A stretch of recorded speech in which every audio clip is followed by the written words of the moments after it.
Porque la vida en rosa no es real. Bienvenidas a La Vida en Violeta, una propuesta de cambio. La Vida en Violeta, para construir empoderamiento de mujeres y niñas. Una sociedad más justa y segura para todas y todos.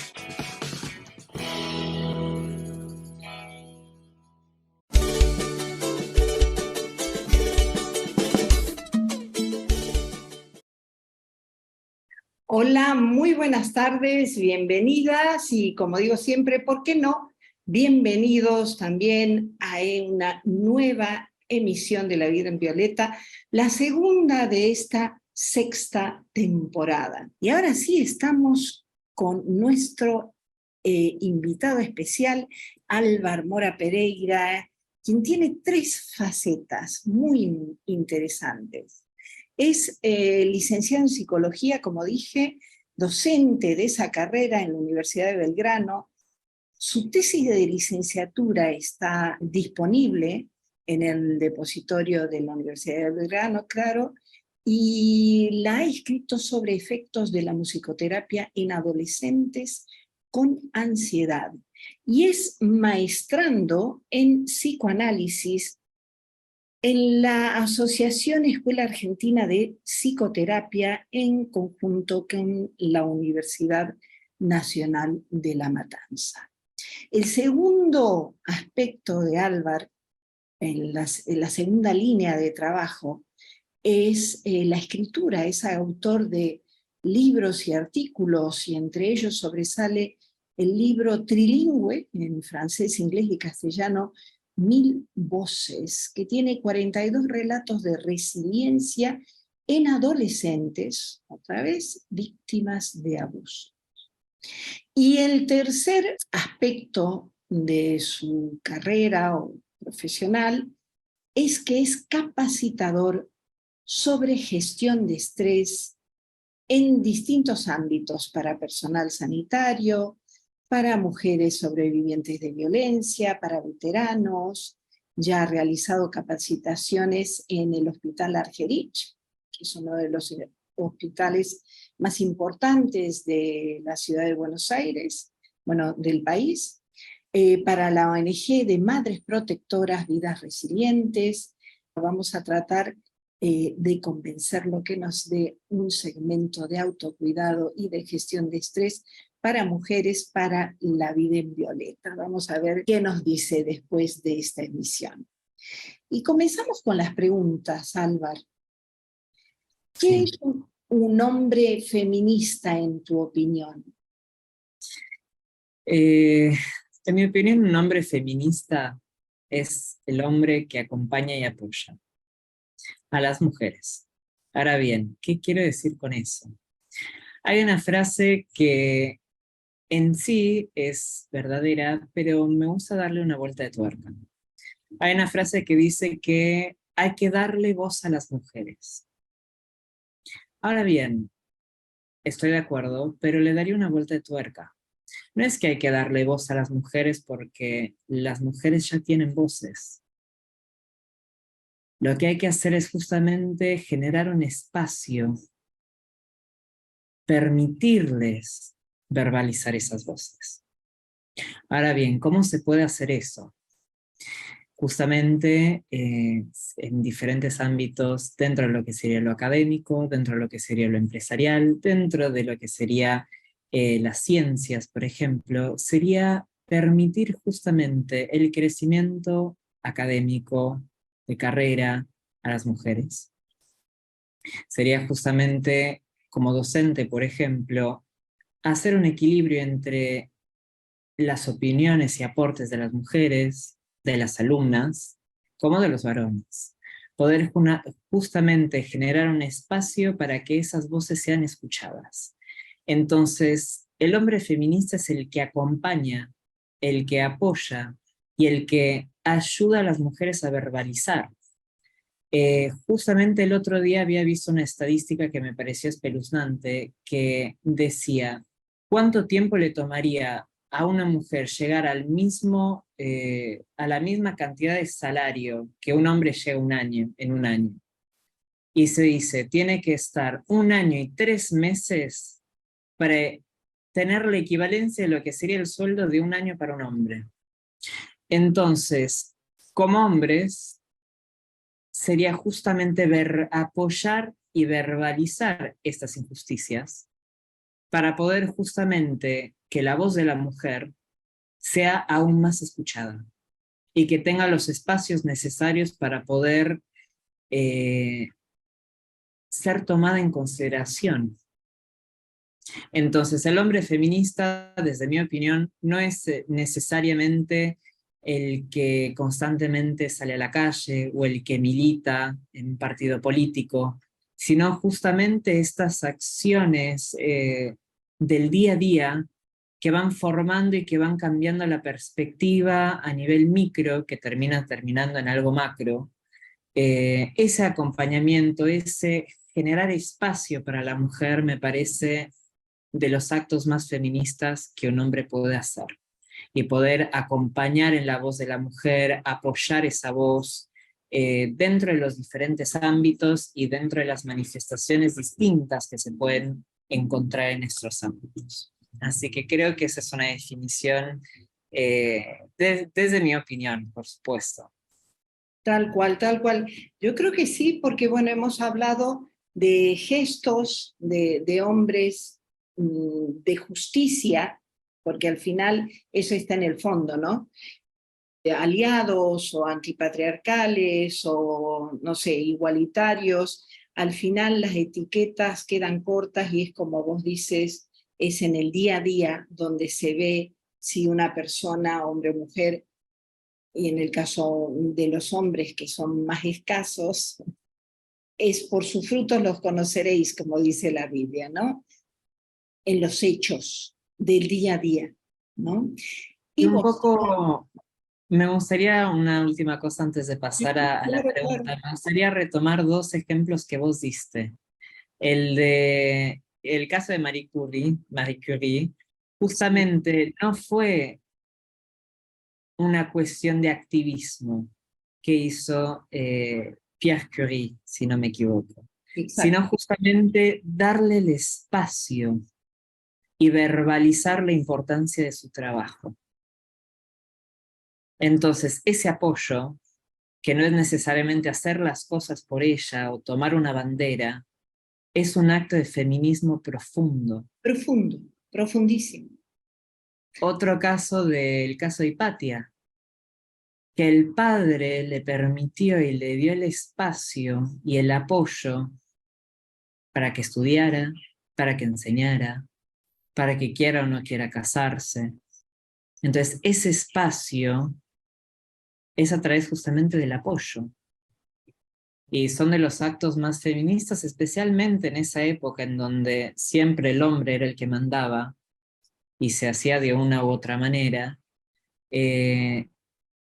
Esos actos son sumamente feministas y son de generar espacio para que la voz de la mujer, sus aportes, su inteligencia, sus capacidades puedan florecer y puedan manifestarse.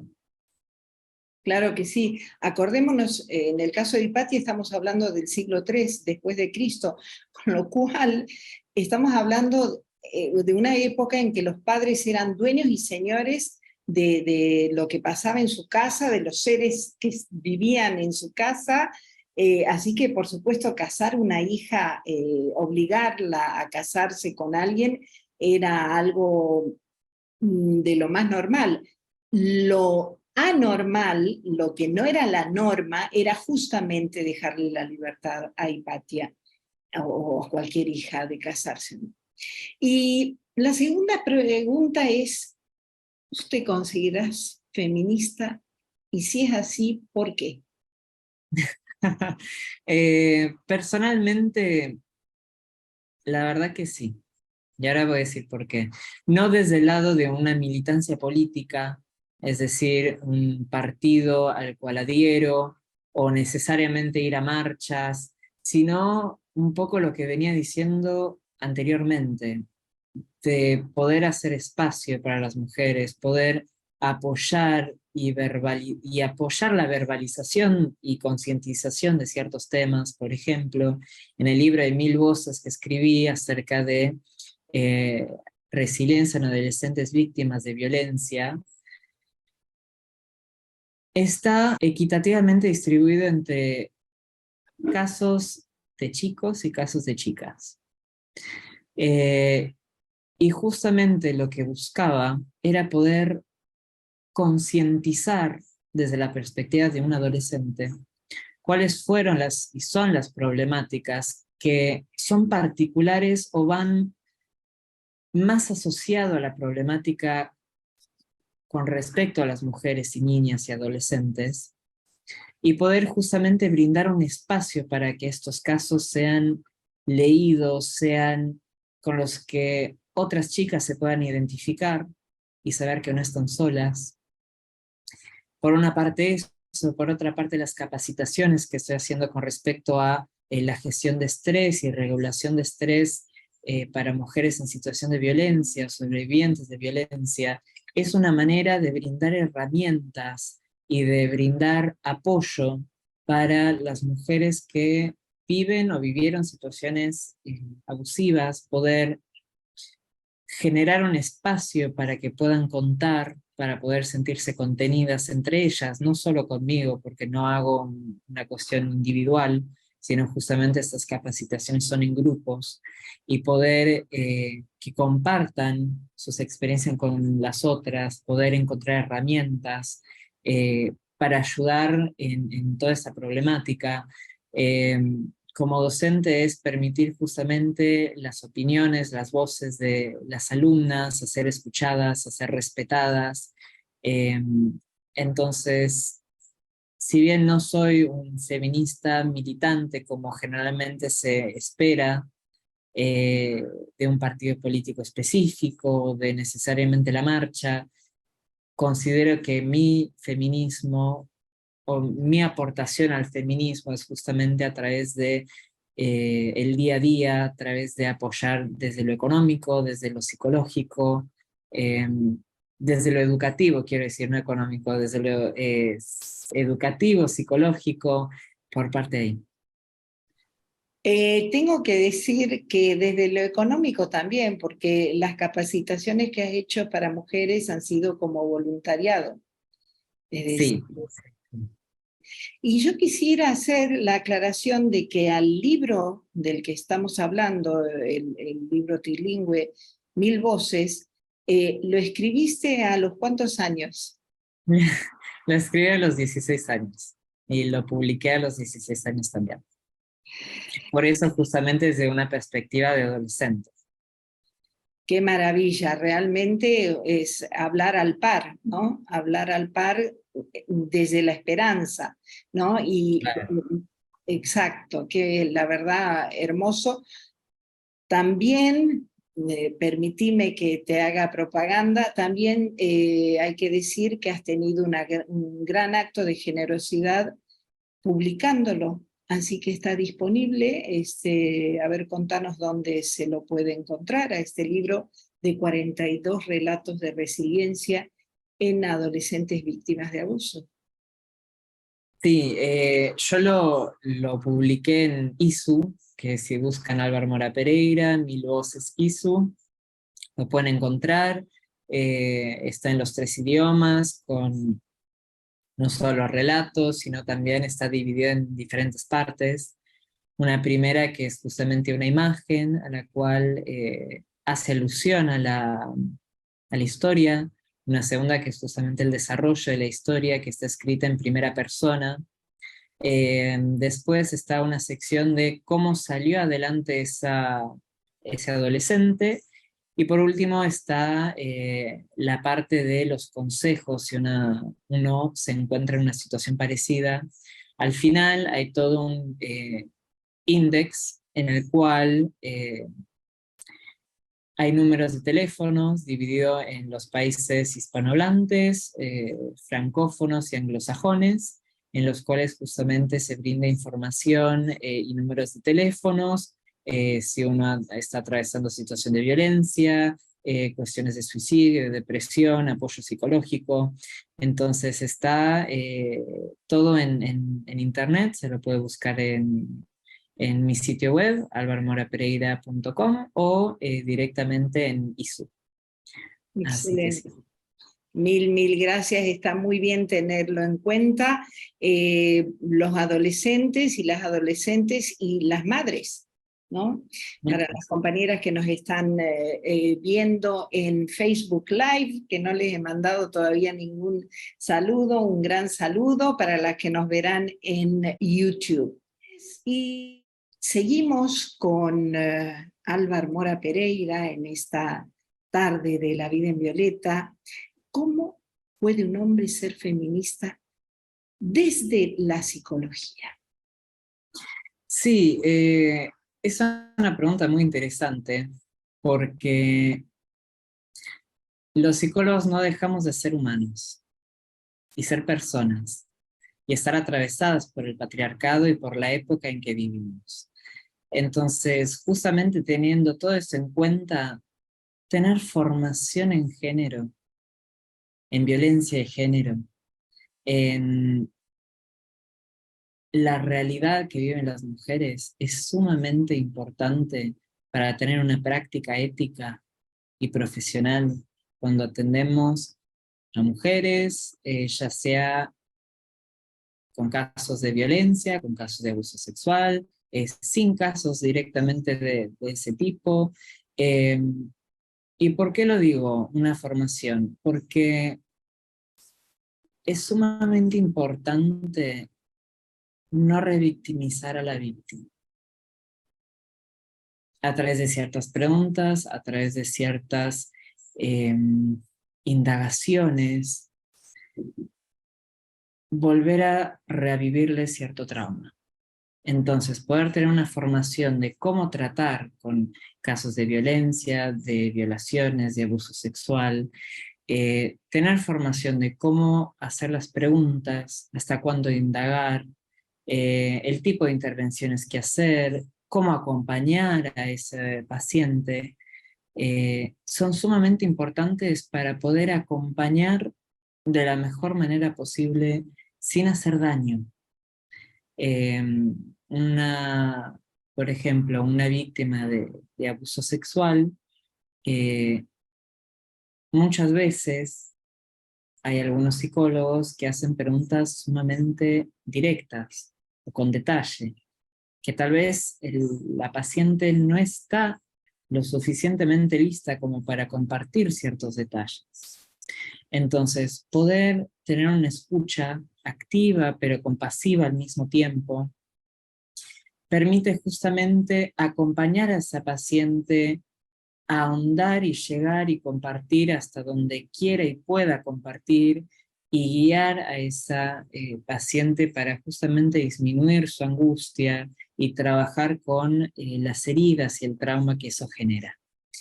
Entonces, tener desde la psicología cómo un hombre puede ser feminista es a través de una formación, de un entendimiento, de compasión, de paciencia, y de una formación más allá de solo de género, una formación sólida en su práctica. Absolutamente. El otro día hablábamos sobre la salud de las mujeres, una asignatura pendiente, y mencionábamos que recién en 2019 se pudo identificar primero la depresión postparto como causa para medicalización. ¿Por qué? Porque la medicina, el objeto de estudio de la medicina ha sido hasta ahora predominantemente el hombre, con lo cual la biología de la mujer ha quedado como el otro, ¿no? Como esto es la norma, pero bueno, en el caso de las mujeres somos más de la mitad humanidad y sin embargo el objeto de estudio ha sido siempre el hombre, ¿no? ¿Es lo mismo en psicología? Sí y sí, no. En el sentido de que sí, por una parte, por ejemplo, con el tema personas dentro del espectro autista, se ha descubierto que, por ejemplo, la manifestación de los signos y síntomas del autismo son distintos en varones que en mujeres. Entonces, el diagnóstico, como se lo ha hecho, como se ha estudiado más el autismo en varones, el diagnóstico del autismo en mujeres se lo diagnostica mucho más adelante. Más Porque, por tardíamente. ejemplo, exactamente, por ejemplo, uno de los síntomas, uno de los signos que uno puede identificar como psicólogo, que potencialmente el chico esté dentro del espectro autista, es que justamente una cuestión vincular, se le dificulta el tema de el contacto visual con el otro, poder entablar una conversación, entender ciertos aspectos sociales que caracteriza el intercambio social, mientras que la mujer, si bien tiene eso, tiene una capacidad de, si bien no sentirlo, saber qué hacer y adaptarse a lo social.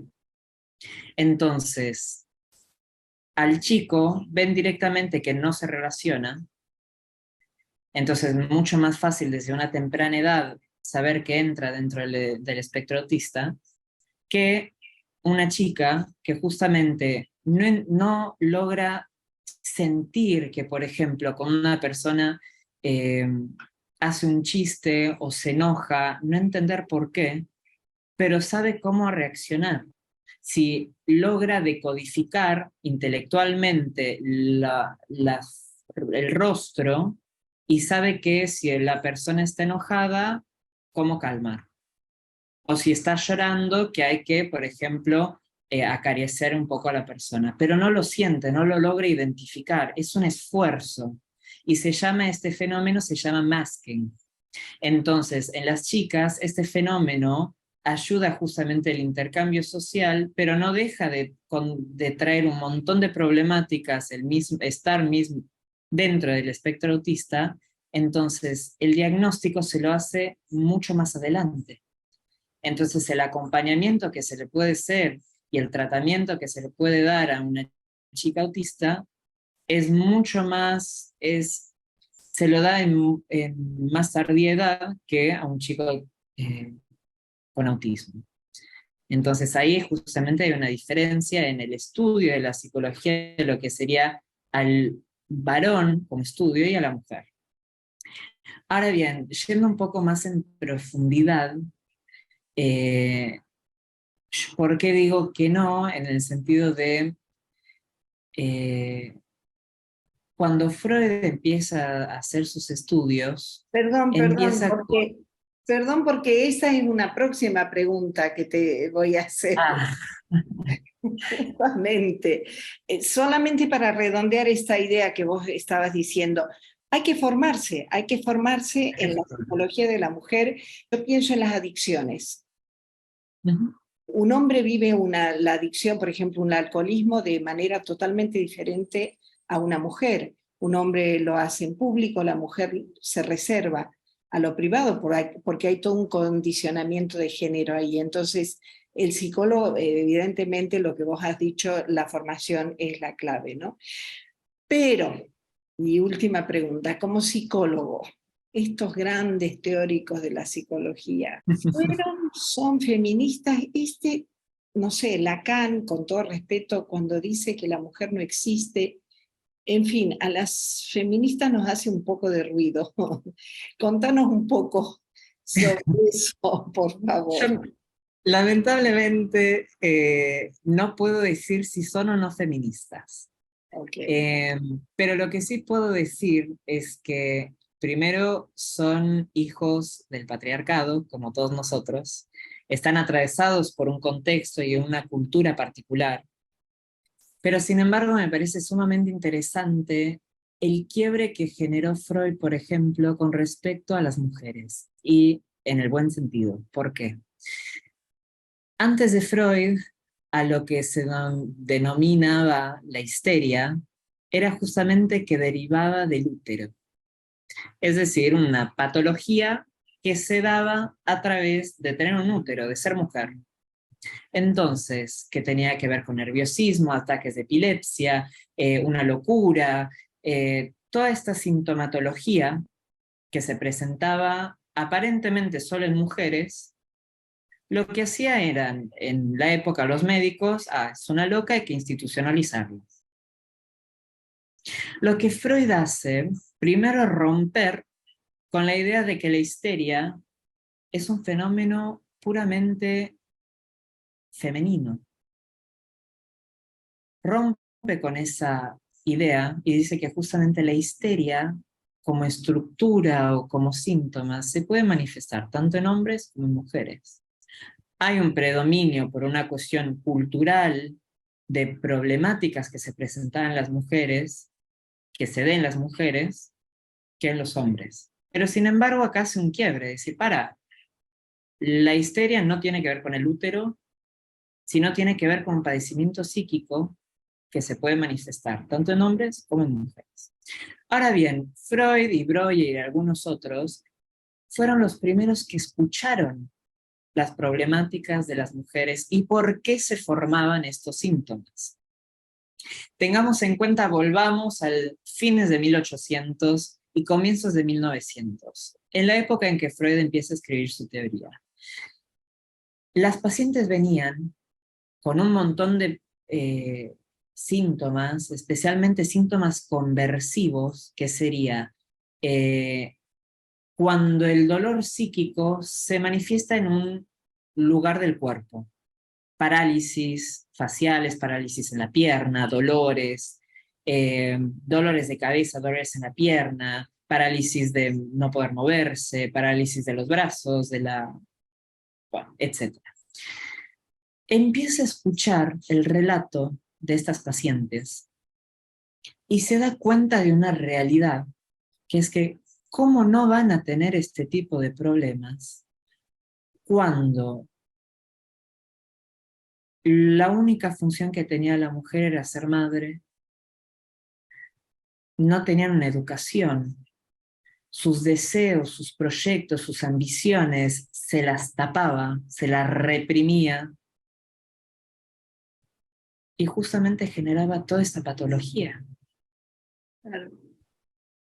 Entonces, entender que justamente las patologías que las histéricas tenían no era porque eran locas o histéricas, era justamente resultado de una sociedad machista que oprimía a la mujer de tal manera que se manifestaba en sufrimiento físico y psicológico. Entonces, al romper con la idea, primero, de que la histeria es algo puramente femenino y orgánico, que es característico de la mujer, y segundo, entender que los síntomas tienen que ver justamente con toda una cuestión social, con toda una cuestión de represión contra la mujer, no sé si lo denominaría necesariamente feminista, pero es un quiebre con la narrativa patriarcal sumamente interesante.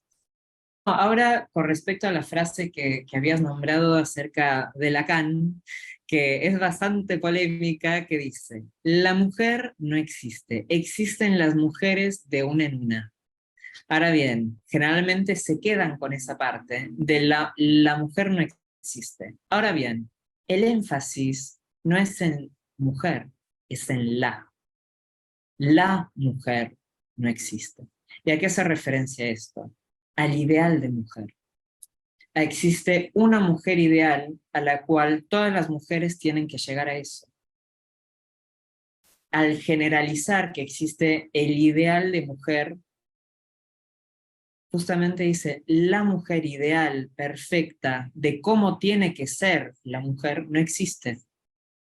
Existen justamente las mujeres de una en una, con sus deseos particulares, con sus características particulares, con posiciones distintas frente a la vida, frente a sí mismas, frente a los vínculos. Entonces, a eso es lo que Lacan hace referencia con que la mujer no existe. No es que la mujer no existe, Claro. la mujer ideal, generalizada, a la cual todas las mujeres tienen que tener como referentes, que eso es lo femenino, eso es lo que es ser mujer, no existe. Y justamente el trabajo que se hace en muchas de las mujeres es justamente cuál es su deseo. Igual esto es en general como seres humanos, es cuál es el deseo de uno. Y cómo ir justamente relacionándonos con ese deseo de la mejor manera posible. Porque entre más uno se vincula con nuestro deseo, siempre uno va a cojear un poquito, pero es más fácil vincularse con la realidad, con el mundo, y no generar tantas patologías, tantos problemas, si uno va aceptando su deseo y va encontrando cómo vincularse con eso y hacerlo más concreto. A los estereotipos de belleza, a los estereotipos de conducta, en fin, en realidad lo que está diciendo Lacan es algo muy feminista, al menos esa idea, ¿no? Que no existe esa mujer ideal, porque no existe, y que tratar de asemejársele o de acercársele es un corset terrible, y es una esclavitud terrible, ¿no? Y es fuente de mutilaciones físicas, psicológicas, profesionales, etcétera. Es bien interesante lo que decís. Y te voy a pedir un último mensaje para los jóvenes, porque vos sos muy joven. ¿Cuántos años tenés? Acabo de cumplir 23 años. 23 años, para los jóvenes y para los hombres en general que quieran ser feministas, que quieran deconstruirse, que quieran reformular su ser hombre en esta sociedad. Un artículo que escribí hace un tiempo ya en Newsweek. ¿Con qué frase nos quisieras dejar? ¿Con qué mensaje nos quisieras dejar para jóvenes que quieran ser feministas, hombres?